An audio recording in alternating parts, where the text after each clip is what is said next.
First of all, for those of you who don't know me, my name is Seoirse Dunbar, and in case it's not obvious, I am the host and creator of the Adventure Games podcast.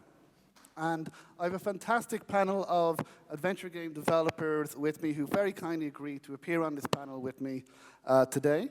Well, one of you guys could introduce yourselves and say what your names are for people who don't know, and what was the last game that you guys worked on. So start with you, Dave. Okay, I know Alistair said this is one of the weaker microphones, so hopefully y'all can hear me. Sorry for my voice. I was out late last night, and let's say some great decisions were made. I am Dave Gilbert. I run a indie studio called Wadget Eye Games. We're based out of Brooklyn, New York. We started up in 2006. We have released, either I have personally written or developed and or published about 18 games since then. Most recently, The Excavation of Hobbs Barrow, which came out almost exactly a year ago. Thank you. I believe some of the actors are here and the devs are here, and there's actually a cosplayer here somewhere. There she is. Thomasina Bateman, right there. Yeah, we're currently working on 2 projects. We're working on Nighthawks, a vampire game written by Richard Cobbett, who I don't know if is here. Yes, there he is. And Old Skies, a time travel adventure written by me. And so that's me in a nutshell. I'm Tony Warriner. I'm a co-founder, or was co-founder of Revolution Software back in the day. So,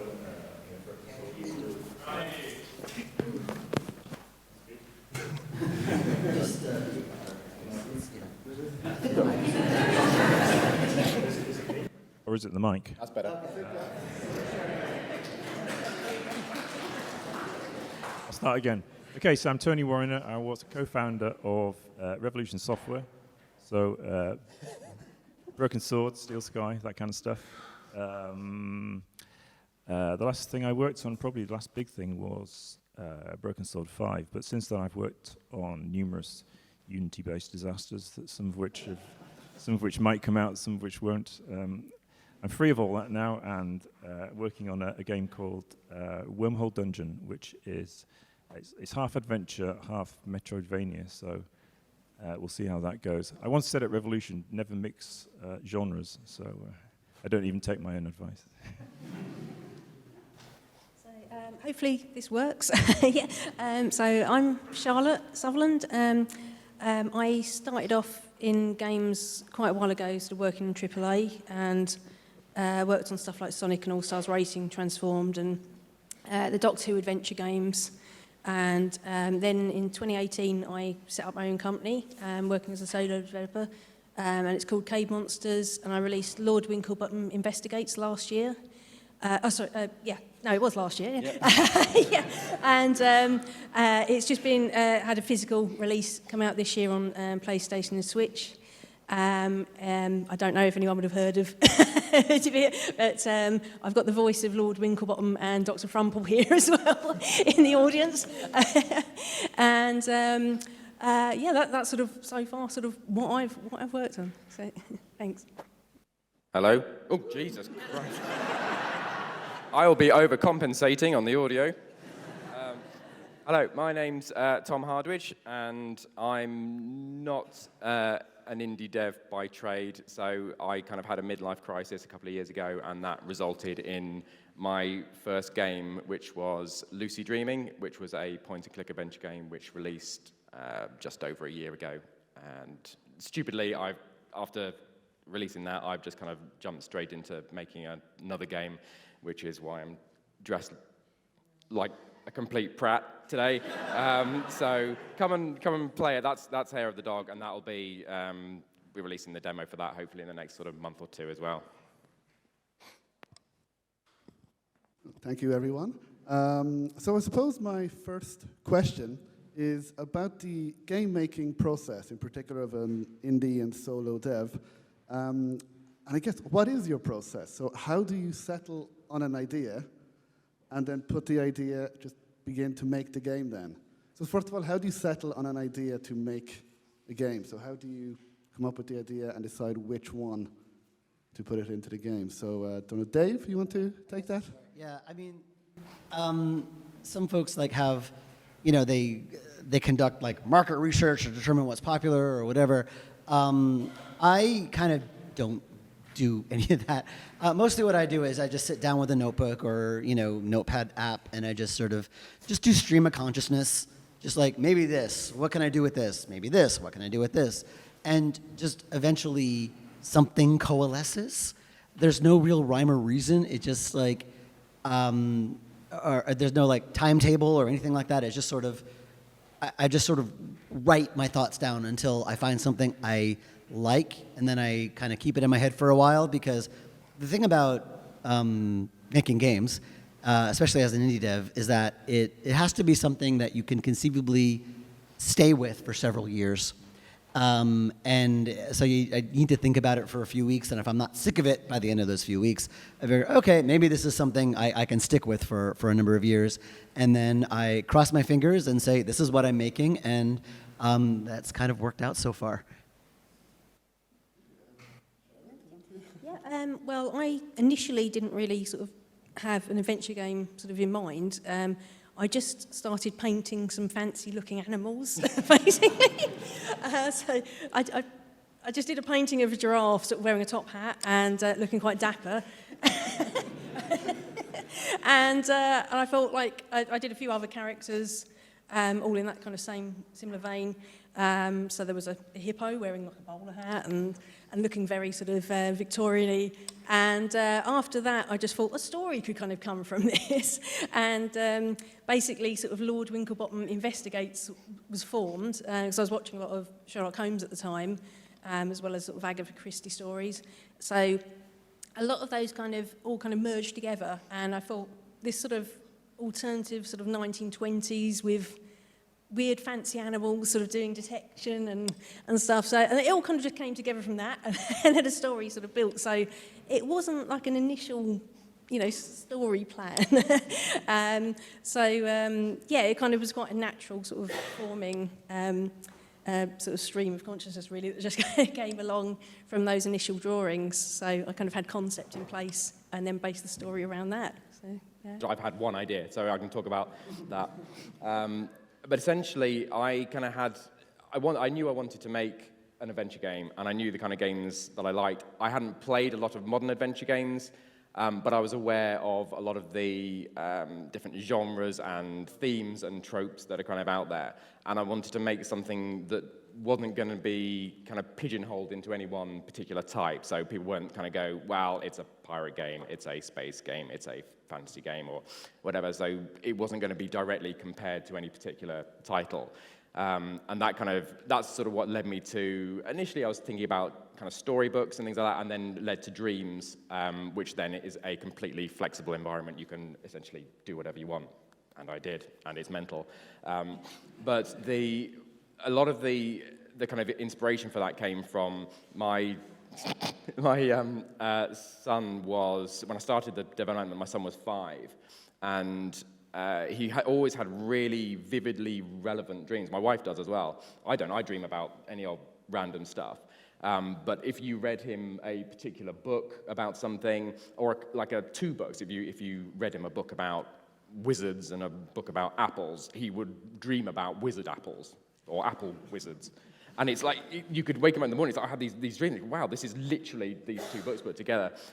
So I had this kind of idea for the mechanism of the game based on this idea of being able to inform your dreams and kind of lucid dreaming, and it basically kind of wrote itself organically from that. Well, I mean, ideas are 10 a penny, really. You can have loads and loads of them. So, I mean, you're going to have to commit to something at some point.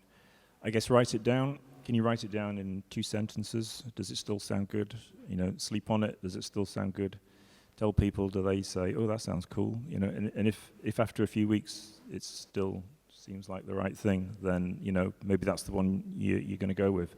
But as Dave says, you'd have to live with it for a long time. So, and those voices, when you're halfway through this project in a year or 18 months' time or 2 years' time, and it's at its maximum complexity, there's tons of problems, you can't see the end. you've still got to like it because you've got to go. You've got to finish it at that point. So it needs to be good. You've got to like it a lot when you start. Yeah. Thank you. And then once we have the idea, a question that a lot of people, including myself, have is, how do you keep the motivation? Because I'm sure as an indie and solo developer, there are times when it might be difficult to keep going.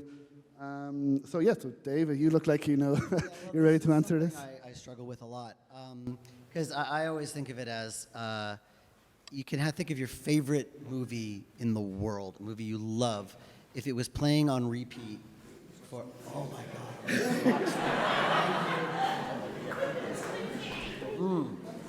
Thank you. Well, no, all right. If it's playing on repeat in your head over and over and over again for months and years, you will hate that movie. And that's essentially any creative project, because you're always thinking about it. It's always in your head, and especially with game development, it's just constantly in my head all the time. And no matter how good I think it was at the start, I'm going to think it sucks because it's on repeat in my head all the time. And what I always do, whenever I reach a certain point, either I design a certain point, I get something down on paper, or I get something implemented, or whatever, I will get those ideas sort of either tested. I will ask friends and colleagues and people I trust who are okay with real jankiness to either play it or read my ideas and ask them what they think. Do you think there's something here? Do you get it? Do you understand it? Do you think it's terrible? What are your feelings? Because I always feel if I can generate an emotional response at the extreme prototype stage, if they like it then that sort of gives me the confidence to add everything to it, add the final art, add everything else. Because if they can like it when it's sketchy backgrounds and placeholder everything, they're gonna really like it with the final art and assets. So it's about confidence, really. It's just constantly getting feedback, and that's important, especially with a game, because you want to know if it's fun. Because everything will fall apart if it's not fun, and you could have this great story, but if the game isn't fun, then the whole thing falls apart. So I will always get people to look at it and give me feedback as early as possible.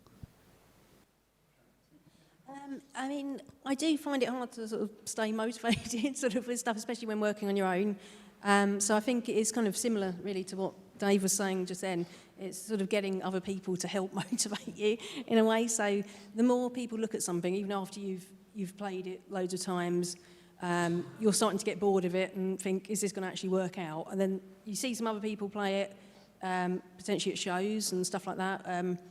So that, strangers playing it, sort of, and they sort of actually enjoy it and sort of say that they're looking forward to things, that helps to motivate you quite a lot, usually. It's basically sort of, I'm sort of usually filled with self-doubt while doing stuff. So it's something where, I do kind of need other people, I think, to kind of help motivate me sort of in that way. And obviously just looking at reception of stuff and how it's received, that really does help. Another thing, I guess, in the more corporate side of the games industry, they'll push you to get to what they call a vertical slice, where you basically show everything.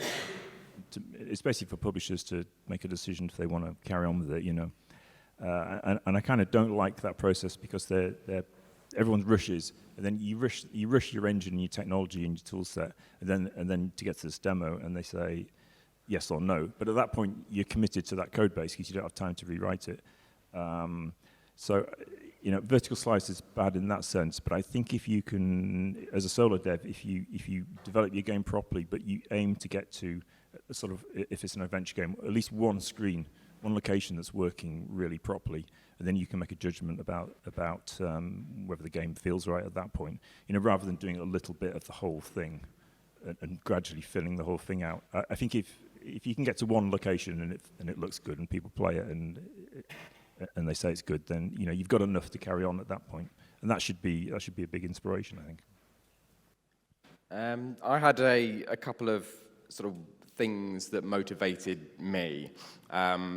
Firstly, when it was just a kind of my own hobby project, which is how it started out, it was very easy to just sort of, well, get very, very excited about it, and then also just kind of go, well, it's fine, I can put it down, no one's relying on me. And I found that doing a Kickstarter campaign, first of all, kind of made me, I didn't necessarily promise people that I was going to deliver it. There are caveats, but at that point there were a lot of people who were going to be a bit angry.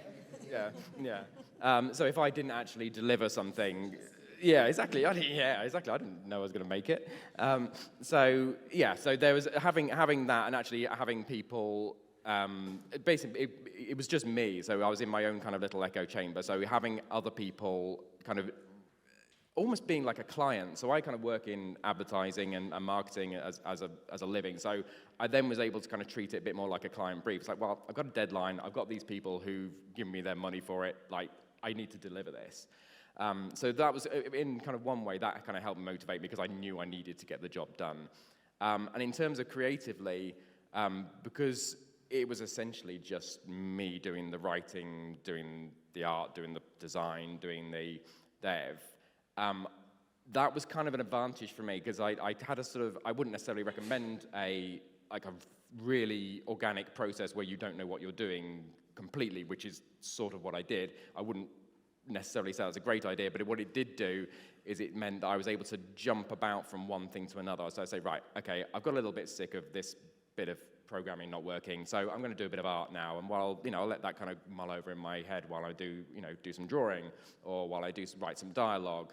And often I'd find that other ideas and creative inspiration would come from that. So I'd draw a scene, and I'd draw something in this, a bit of scenery, or a couple of objects that I, saw in my head but weren't really part of the narrative. And I go, well, hang on a minute, I could kind of incorporate that, and that might help to kind of spur another idea off as well. And being able to kind of jump about between roles really kind of helped sort of keep it fresh for me.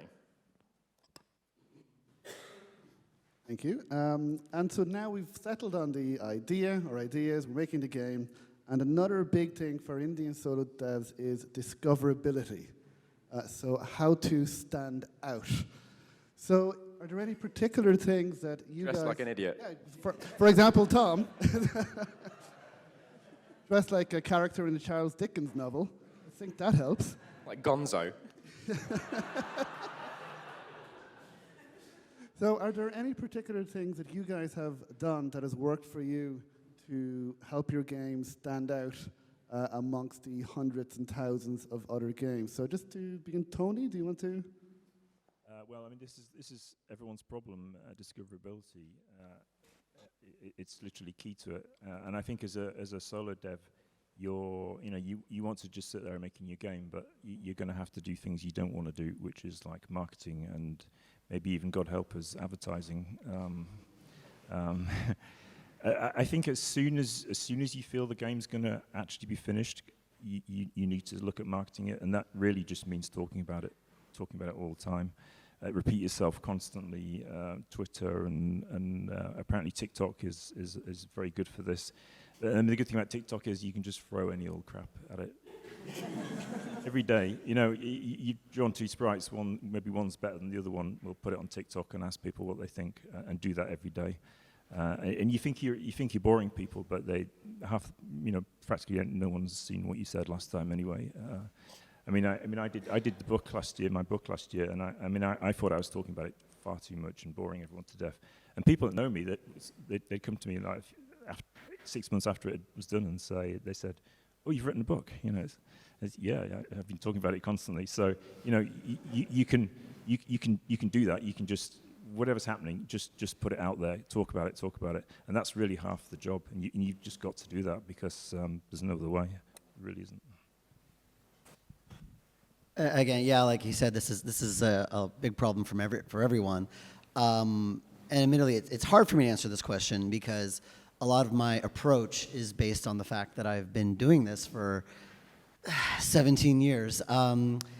So a lot of my approach is based on the fact that there is an existing fan base and there is an existing demand for what we might be doing next. But even with that, there is so much. Like it used to, 17 years ago when I first started, it was about like no one would take like a little dev like me seriously. No one wanted to write about someone like me.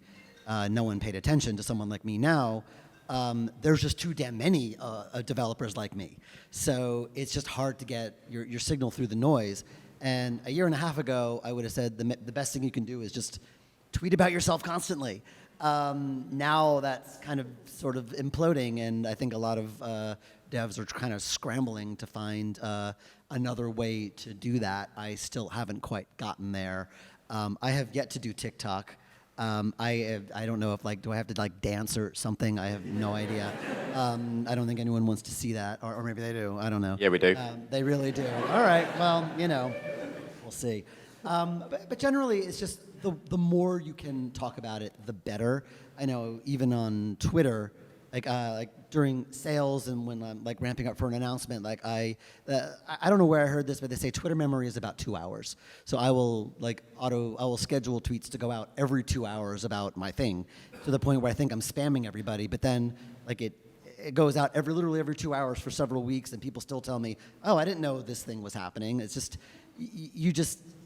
whatever you can do to get the word out. If you think it's too much, it's not. There's no right way to do it, and you always think you're leaving something off the table. I don't do Reddit. I don't really I know you can leverage your existing Steam customers. I'm not entirely sure how to do that. I don't have a mailing list. I don't have a Substack.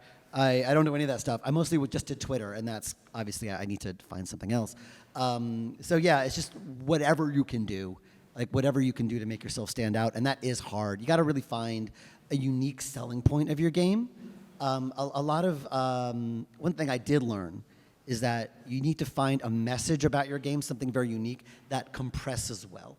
You need to be able to try to get the message across of what your game is about in one screenshot or 1 or 2 sentences, because on any venue that you market with, whether it be TikTok or whatever, there's 100 things competing for their attention. You need to get the message across very quickly. And that's something that took me a while to learn, because my early games, the screenshots, they don't really they don't really have a unifying theme or atmosphere. It was just here's a living room, here's a park, whatever. It didn't really sell what the game was about.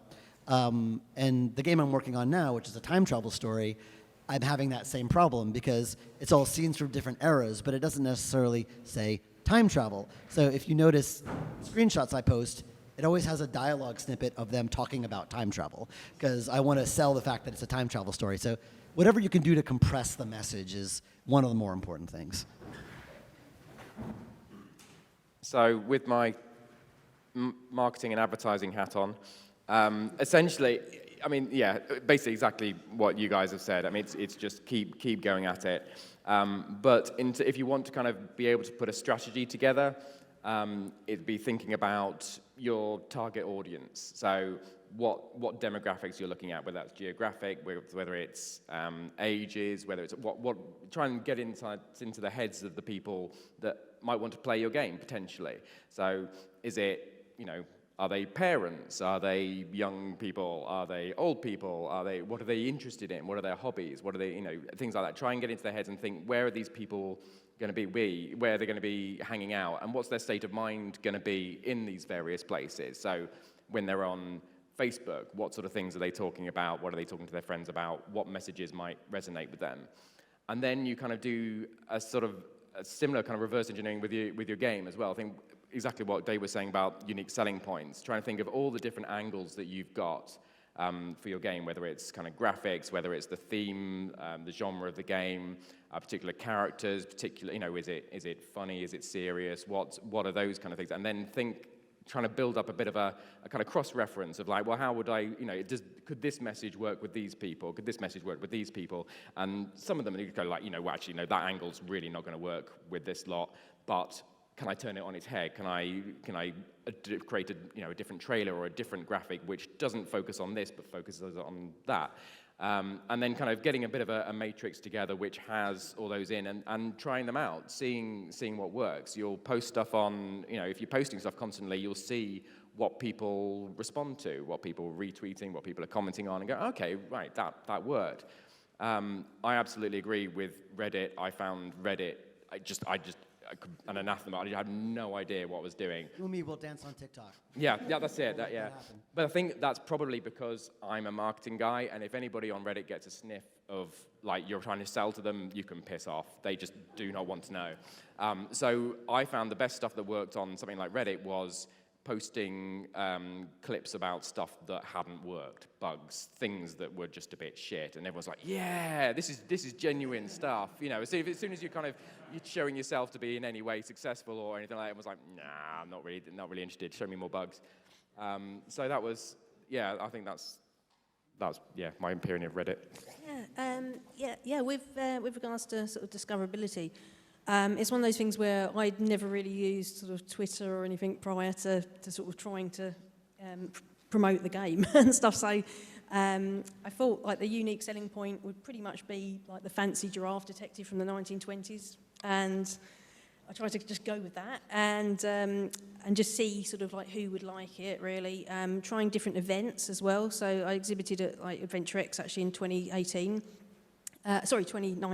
and that was really good. Actually, no, it was 2018. It's getting confused now. It was very, very early stage sort of demo at that point. So I was trying to just see the gauge sort of what the response would be like and see sort of the demographic and taking it to like other events as well that were kind of sort of free to sort of exhibit at really, sort of like Insomnia Gaming Festival, which obviously not everybody is going to be the right sort of demographic there, but it's good to kind of get an idea for age ranges and seeing sort of who's playing it. So if it's like parents, kids, like different ranges, age ranges of kids, what wouldn't work, and also sort of how you can tailor stuff to the different demographics. And then I just tried to kind of like concentrate on sort of with social media sort of for those areas and see what would work, as well as sort of trying to help just to help with the whole marketing side of things. I did get some help from marketing teams because it makes it much easier sort of when you're trying to juggle it all yourself. I think also just the natural kind of element of kind of getting contacts at different events actually helps as well, because it can help spread the word and you get more contacts from other sort of indie developers and then they can spread sort of the awareness as well. But yeah, with Reddit, I did try that and that didn't really work out for me. I've not tried TikTok or anything yet either. We'll all do it. Yeah. Let's party on TikTok. Yeah, that's something I'd like to maybe try in future. But yeah, I feel like I just need sort of a bit of help, I suppose, getting the hang of that. So yeah, if you do want to join forces with that.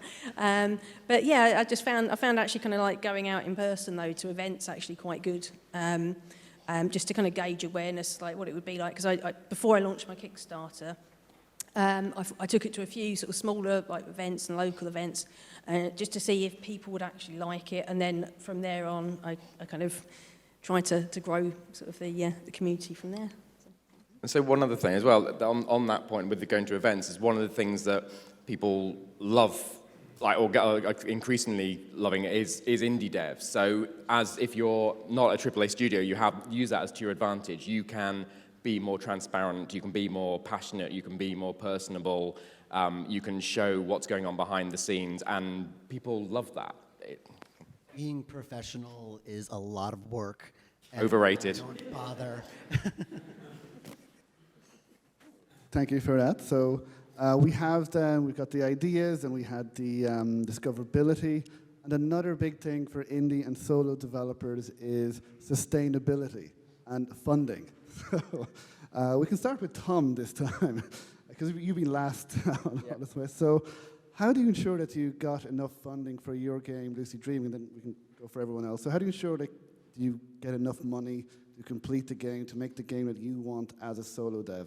So because it started as a kind of passion hobby project, I was going to make it in some way, in some form, ultimately, whether that was going to be just like a half-hour game or whatever it was. It was probably more Emma, my wife and business partner, who kind of pushed it more into saying, look, if you're going to spend this much time, and this many evenings and this many weekends working on this, then it's got to at least be worth it. So that's when we kind of started looking at different funding options. We spoke to Creative England and managed to get a bit of business development funding from them. That was a relatively small grant, and we weren't allowed to keep any of that. But what that did allow us to do is hire a couple of other consultants who would then help us with our business strategy, which helped us in future bids from UK Games Fund. We got a little bit of funding from the UK Games Fund.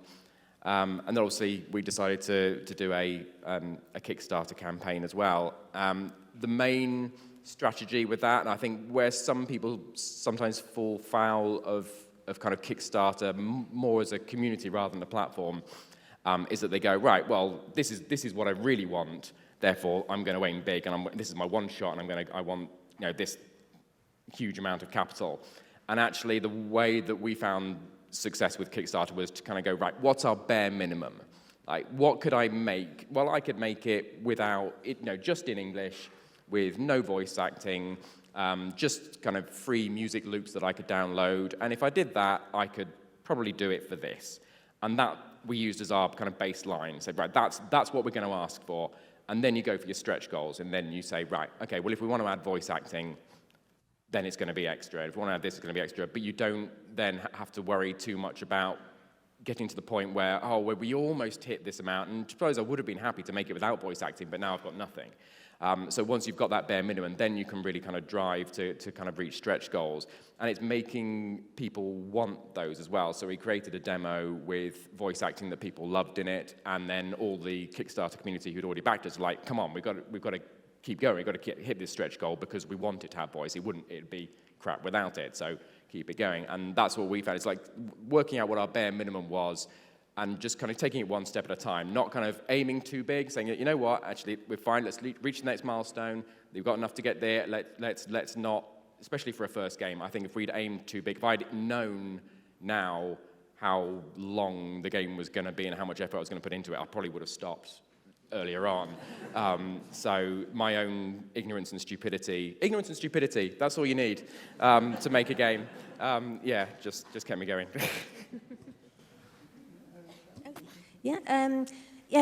Basically, I still work part-time, sort of as a lecturer in games design at university, so I didn't want to kind of quit my job and sort of put like savings and house on the line and stuff like that, and because I know that can go one way or the other, and I don't always feel that lucky, so I just thought I'd go for the other route, and so I wanted to keep something like kind of have the idea of having something fairly sort of small, like low budget in a way to begin with, especially sort of for the demo initially.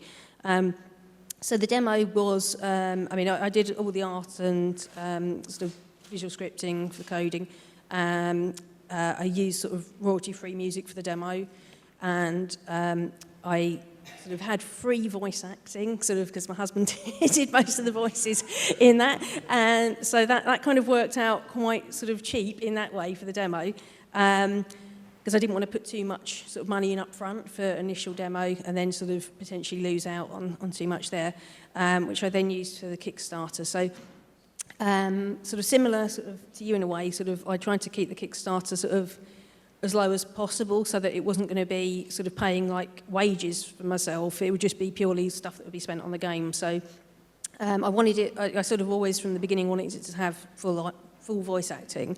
So sort of any of the sort of money would have gone towards like voice acting and also getting like a composer and just thinking of like the actual things that you want to spend the money on, like sort of a definite budget really of what needs to go where.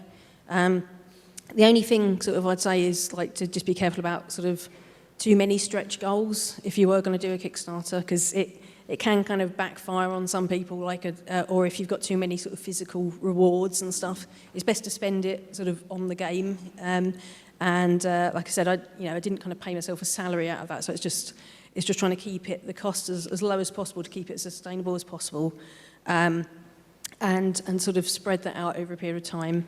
That's kind of like how I kind of managed initially. It's just and then kind of I actually managed to get some funding from Wings Fund to help sort of with sort of further development as well. So that then just helped me to kind of like boost it even more. So I could put more money sort of into the music, voice acting, and just sort of polish the overall thing and spend a bit more time on it, really. So, yeah, that's sort of how I approached it. Live very cheaply.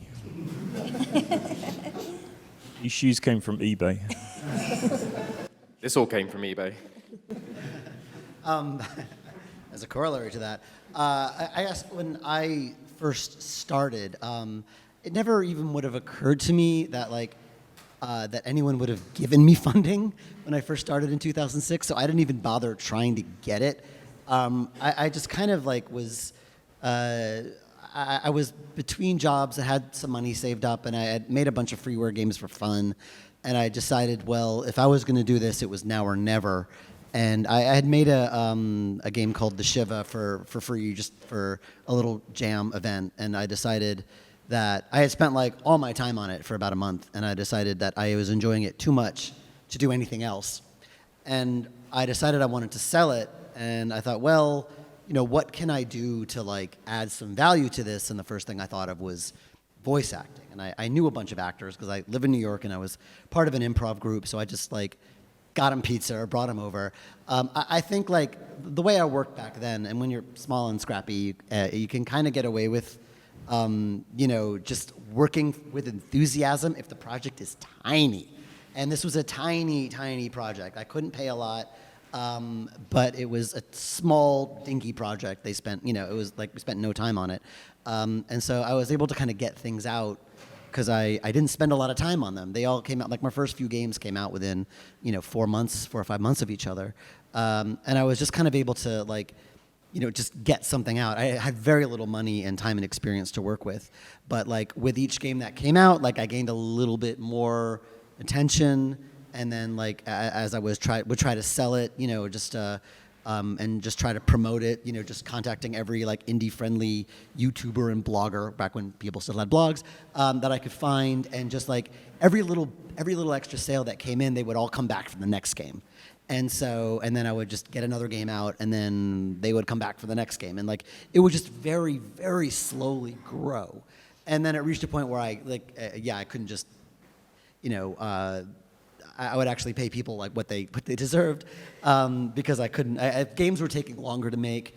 There was a lot more effort being put in them, a lot more overthinking, and just things got bigger. I started publishing other developers just as a way to kind of just sort of get more games with our brand out there, and it's just a way of bringing extra money in for myself and just kind of keep the brand out there. That sort of was a business decision that kind of became a minor cornerstone of Wajidai, and it's something I love because I've worked with some amazing developers over the years. And I've never gotten funding, never done Kickstarter. It's just grown very organically over the last 17 years. And at this point, I feel it's got a very firm foundation where it's if I just feel very secure in that. Of course, never entirely. You always feel that no matter how long you've been in business or how successful you may or not be, you always feel like you're one bad decision away from everything crashing down, and that's my life all the time. But I think I didn't start off intending to work this way. I kind of unintentionally fell into doing the smart thing, which was starting extremely small, and that way I could iterate, make my mistakes faster, learn from them faster, so I could then make more, and just grow very slowly, very organically, have a very, very firm foundation, and that's where I am now. Well, the final question before we get to audience questions that I have, maybe quickly, is how do you, because all of you guys here, 4 of you, have completed games, have finished games, so how do you guys know when to end development of the game? Because that is a big thing that I hear from indie and soda developers, that are great ideas. So how do you know when the game is done, if you can answer? Most difficult question for the end. Tom, you look like you want to answer. For me, I don't think I would have ever known when it was done had I not set myself the deadline when I kind of did the Kickstarter. And even that was slightly flexible, and I ended up postponing the launch because there was another kind of pirate game or something released at the same time. So I kind of postponed it for a few weeks. But apart from that, I pretty much hit the deadline that I was hoping to hit, and that was solid in my head. If I hadn't done that, I feel I would have just tweaked and faffed about with it and added more stuff and removed stuff and second-guessed everything. I mean, my Kickstarter deadline sort of massively ran over, so it's a bit different from your one. But so, yeah, because of life and various things like that cropping up and kind of getting in the way. But it is one of those things where it feels like there's never going to be a point where you're like entirely like thinking, this is perfect, I'm just going to release it then. I was just initially sort of thinking of, I sort of need to, I have the idea in place, I know what the ending's going to be like, and I just need to make sure I kind of get there to like the best quality I can do in that set amount of time. So I did sort of decide to, like, once I announced the launch, basically, sort of, I thought then that gives you a good idea, like a full launch date on Steam, a good idea of exactly when it will come out, so you can actually sort of plan around that. It is really, really hard though to try and just sort of think of an actual proper deadline of like how long, because it's always going to go over and it's always going to get extended and things are going to crop up, especially if you're doing it solo. Things will just run over naturally, or like health issues, family things, stuff like that will just always arise. So it has been sort of quite sort of well received in that way, sort of like people like Kickstarter backers and stuff like that. No one's sort of been angry or anything like that things ran over, which is sort of really nice, and that's quite supportive, and that helps you sort of gauge sort of how you can still keep working on it and get it done by sort of the time you need to. But yeah, you're never going to think this is perfect, and there's going to be a set time to finish. You just need to go, yes, I need to get this done now and finish it. I guess with adventure games, you need to constrain it, and you can do that by, you say you've got 50 locations or something. So, I mean, that's going to stop it creeping. You're not going to keep adding another one and another one and another one. So if you plan it properly, you've got your 40 or 30 or 60 locations. So that constrains it, and then it's just a case of what quality you're going for, and I guess you just keep working on it and working on it. I mean, all of the Revolution games were as ropey as hell until about 2 weeks before they came out. And so that made everyone very nervous. Publishers were like, this just looks awful, and it's meant to be finished in a month, And we're like, yeah, just relax. If it's like the other ones, it'll be fine. Broken Sword 2 was literally, that was the only exception. It was literally to the very hour that it was meant to be. On, like 1 year they gave us, and it was finished on the lunchtime of the day it was meant to be. The rest of them were all months, if not years, late. So. When you're happy with it, then it's finished.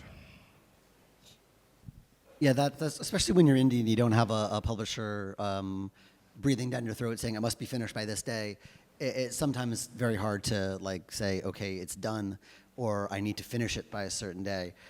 For me, just how it's generally worked is that once I reach a point where the game is fully playable from start to finish, it's like I can think, okay, I could probably get it out by X day. I will never announce a release day, not even a release year, until I am almost positive I can hit it. I think Old Skies still has a release date of when it's done, but usually when I do have that fully playable alpha, and I say, okay, maybe I can get it out by October, and then as I start working on it and looking at bugs, and it actually really helps concentrate your focus.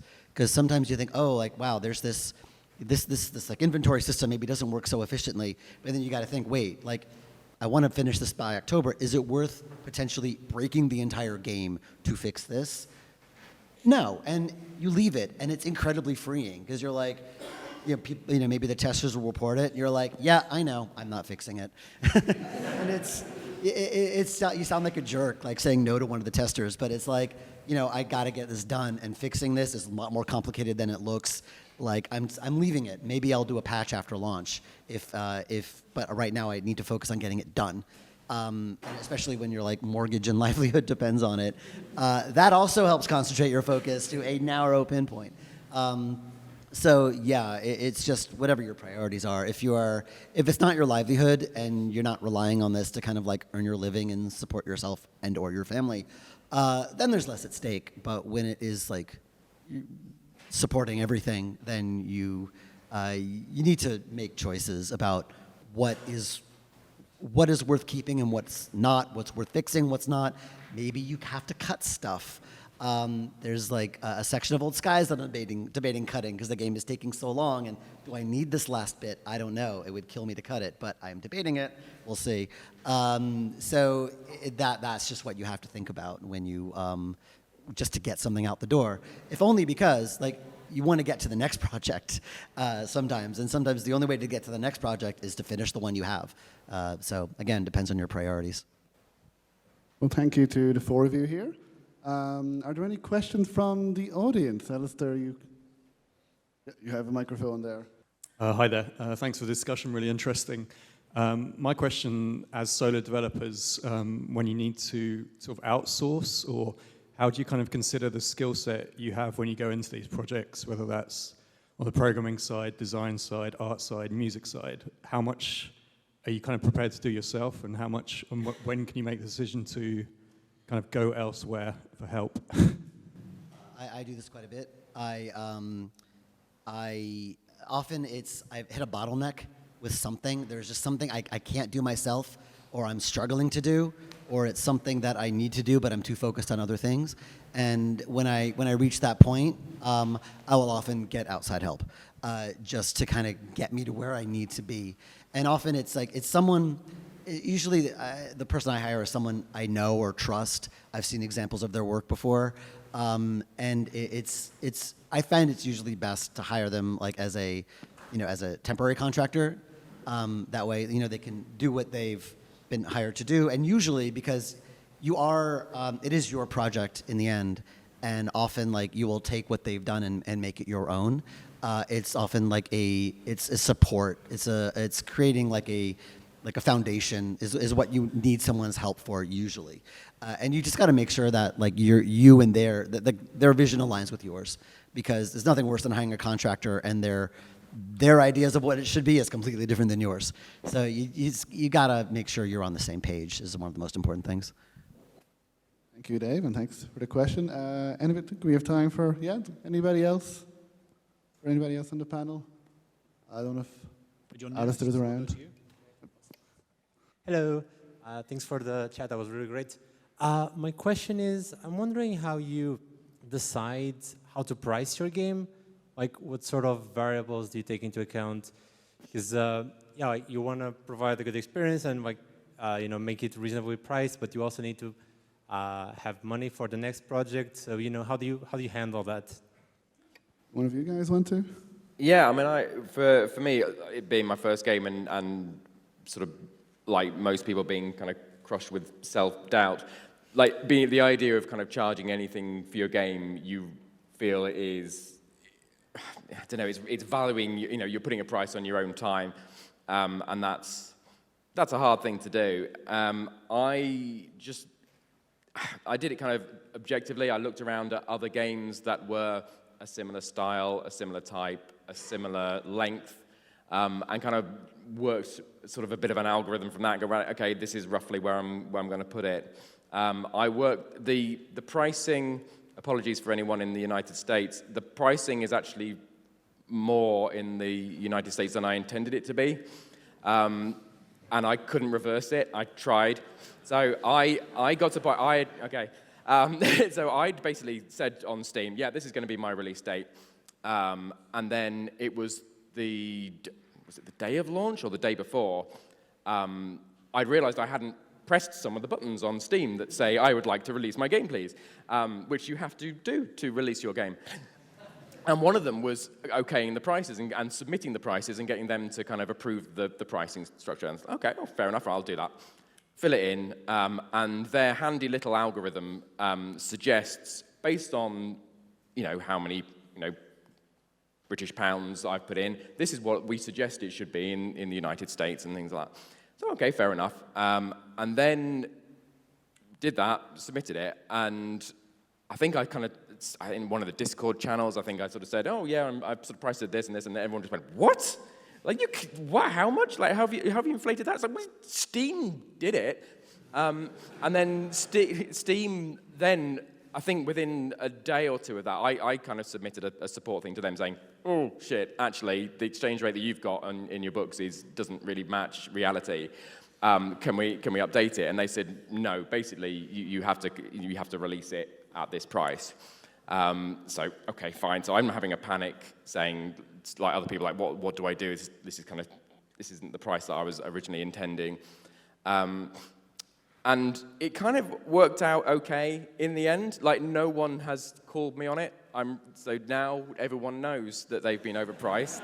How much did it sell for in America? It was $9,000 a copy, I think. So Steam, within about 48 hours after I'd done all this, released. So I got an email from them saying, "Oh, by the way, we've updated our pricing matrix." Oh, that's really fucking handy, Steam. Brilliant. Now everyone hates me. So no, I mean, I think it's like $15.99 here and it's $18.99 in there. But I think now based on like the next one, it was going to be like $16 or $17.50 or something. Like it wasn't. We're talking like a dollar or two here or there. But I was absolutely paranoid when that went out. I was thinking, shit, everyone's just going to be like, who does this guy think he is? Like charging $18.99. It's like, presumably it's okay. Like a lot of people bought it and nobody seems to care. So that's what I'm pricing my next one at. Do we have time for one more question, or is it? I think we'll have to wrap it up there. Thank you. Okay, yeah. Thank you, everyone, Thank you very for much. coming. And thank you, everyone, here at the panel.